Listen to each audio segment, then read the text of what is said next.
I feel nauseous, believe me. Never had a lot of shit come easy. Had to work hard, struggle just to be me. Had to rise up just so they could see me.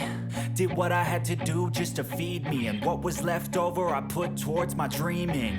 But the only thing in life that has meaning are the things you gotta work for, believe me.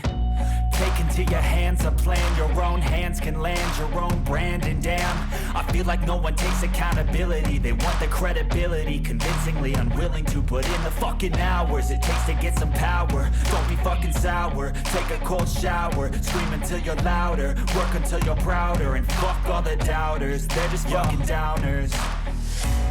I swear to God they all let me down.